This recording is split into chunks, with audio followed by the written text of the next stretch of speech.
Hi, everybody. Welcome to Next to Media. I'm Mike Shields. We're here live at Cannes. This is part of my special series with my partners at View Planner on the YouTube ecosystem. I'm here with Kelly Metz. You have a new job and title. Help me out. Chief Investment Officer, Spark Foundry Worldwide. That sounds prominent and big and exciting.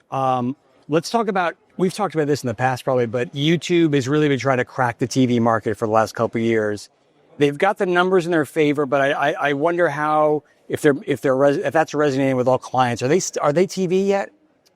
I mean, when you look at the viewership, yeah, they are definitely connected television. And I think clients are seeing that, particularly around their investments that they've been making with their virtual MVPD, YouTube TV, and what they've spent on the NFL and the NFL game that's coming up. I think clients are not opposed to thinking of YouTube as TV. I think it's part of what they have to buy and how they buy it. Okay.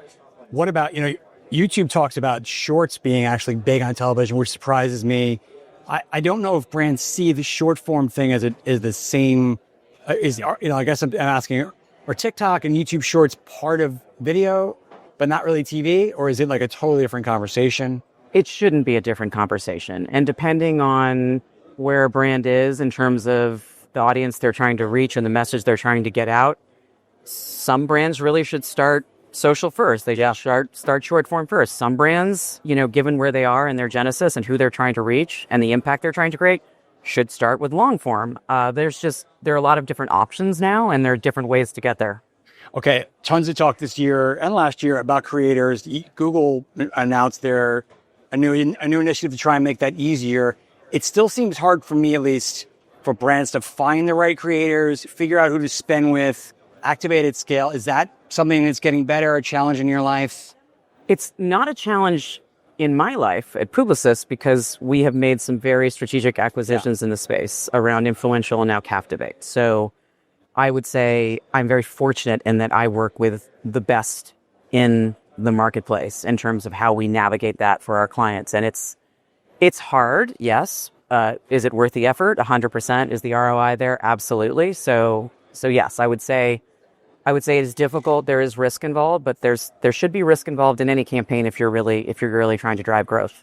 And I guess you're in that great position, but can you spend the dollars you want or ought to, perhaps, given that it's not that automated, it's not that simple to do a bunch of creator deals at once? We try to make it as simple as possible.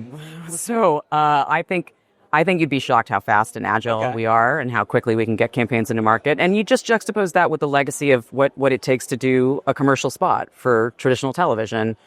The production time, the lead time, everything that goes into it. So we should equate it to that, not a programmatic real-time bidding. Not necessarily a real-time bidding environment, because you're investing in your brand. You're creating awareness of your brand when you engage in creators. You shouldn't rush that. Correct. It should be very deliberate. Get that right. And you're buying what these people have is their audience and authenticity. Bringing it back to this macro conversation, what is missing for you to be able to do your job better? Everybody, I'm sure you would like better measurement, more comprehensive ways of comparing all these media together.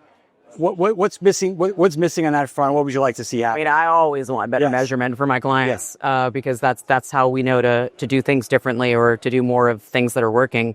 I would say what's nuanced about the creator influencer space is the platforms themselves are starting to develop tools that are really going to help us service our clients much better. I mean, that's been what I've been hearing, particularly here in Cannes, is that there are tools now available, never before, that are going to really, really change the game in terms of how we make sure that we're taking advantage of what is available on a given platform like Meta or TikTok and doing all the right things to stay authentic. Now, what about on the back end? It would seem to me it's harder. Everybody is putting pressure on everybody for attribution, and the CFO is looking at everything.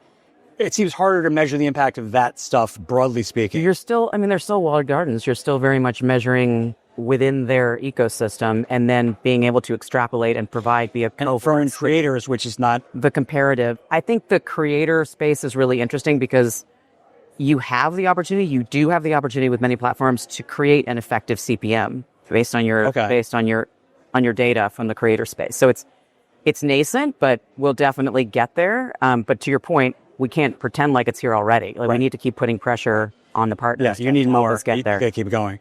All right, Kelly, awesome stuff. Thanks for your time here. I'd love to be awesome. It's great. You are always.